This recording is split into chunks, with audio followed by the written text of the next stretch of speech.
নমস্কার বন্ধুরা, তৃপ্ত আহারে আপনাদের সবাইকে স্বাগত জানাই। আমি অনুসুয়া।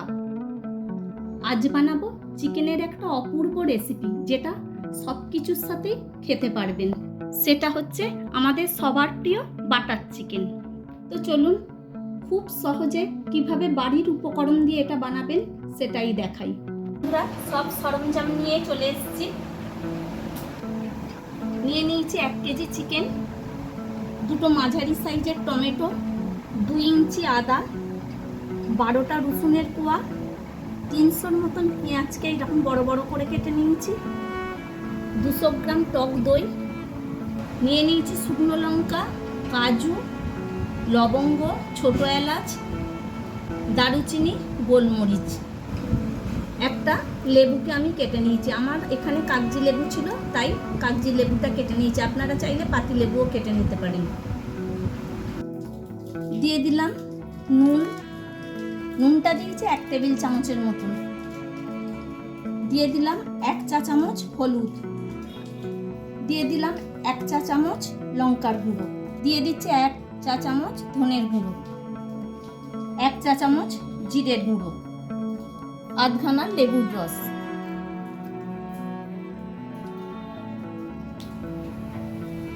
আমি টক দইটা দিয়ে দিলাম।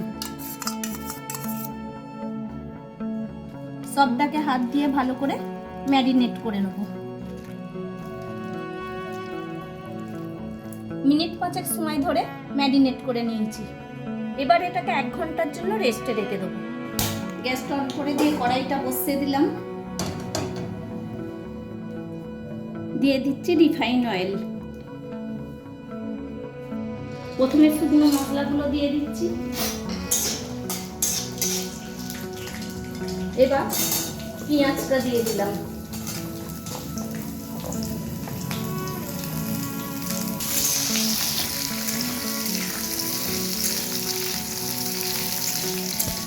এবার বাকি জিনিসগুলো দিয়ে দিচ্ছি।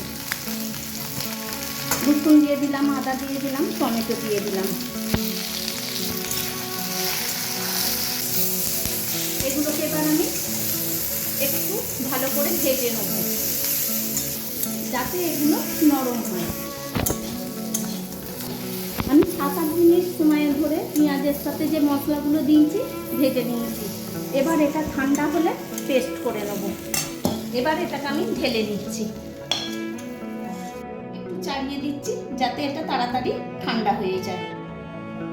1 ঘন্টা পর চিকেনটা রাঁধতে চলে এসেছি। দিয়ে দিলাম রিফাইন অয়েল। মশলাটাও বাটা হয়ে গেছে, তেলটা গরম হয়ে গেছে। আমি এই বাটারটা দিয়ে দিচ্ছি।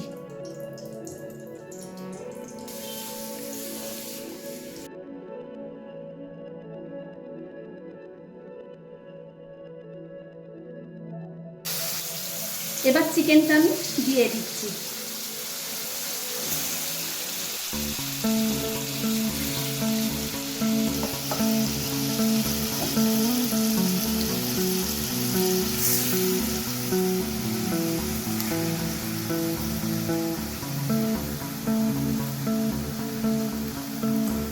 এই মশলাটা রয়ে গেছে, এটা আমি পরে ইউজ করব।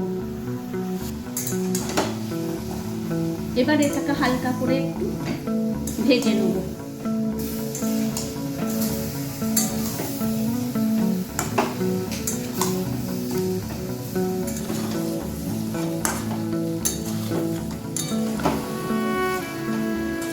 দেখুন ওইটুকু তেল আর বাটারে কত সুন্দর ভাজাটা হচ্ছে।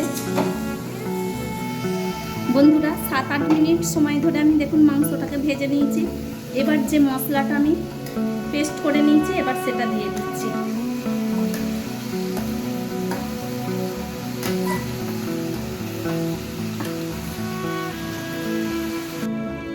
আরো 1 চা চামচ আমি বাটার দিয়ে দিচ্ছি।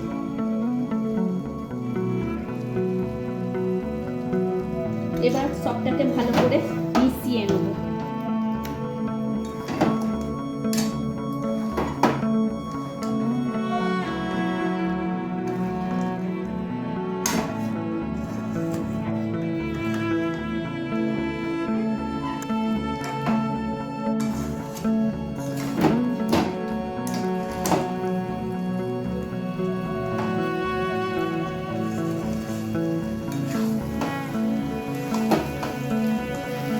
এবার চিকেনের যে মশলাটা ছিল সেটাও দিয়ে দিচ্ছি।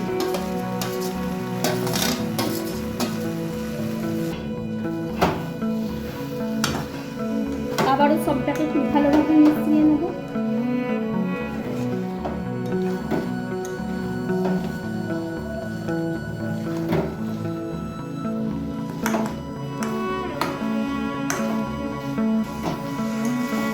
এবারে এটাকে আমি ঢাকা দিয়ে দিয়ে ভালোভাবে কষিয়ে নেব।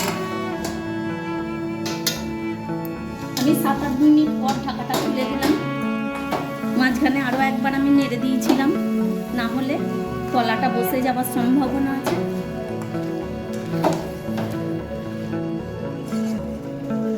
আমি মশলা ধোয়ার জল আর গ্রেভিটার যে ছিল তার থালাগুলো ধুয়ে আমি জলটা নিয়ে নিয়েছি। এবার এটাকে মিশিয়ে নিচ্ছি। টকের ব্যালেন্সটা ঠিক রাখার জন্য আমি এই পরিমাণে চিনিটা দিয়ে দিলাম। মাংসটা ম্যারিনেট করার সময় আমি 1 টেবিল চামচের মতো নুন দিয়েছিলাম। এবার স্বাদ অনুযায়ী আমি নুনটা দিয়ে দিলাম। এবার এটাকে আমি মিশিয়ে নিচ্ছি।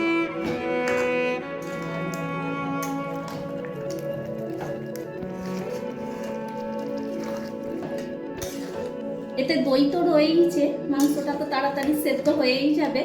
তবে আমি ঢাকা দিয়ে দিয়ে এটাকে তৈরি করব, যাতে খুব তাড়াতাড়ি এটা সেদ্ধ হয়ে যায়।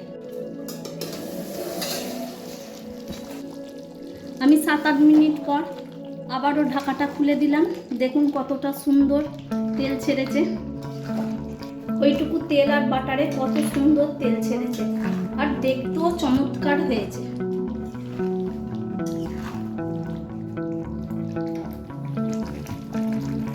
এই সময় বন্ধুরা গ্যাসের ফ্লেমটাকে কম রাখবেন, না হলে মশলাটা চতুর্দিকে ছেটকাবে। আবারও ঢাকাটা দিয়ে আমি কষিয়ে নেব।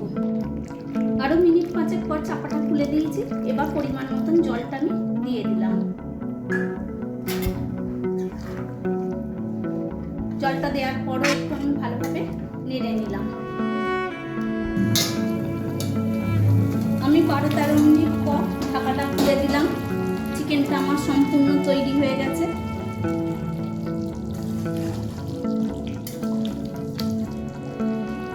দেখুন বন্ধুরা কত সুন্দর তেল ছেড়েছে।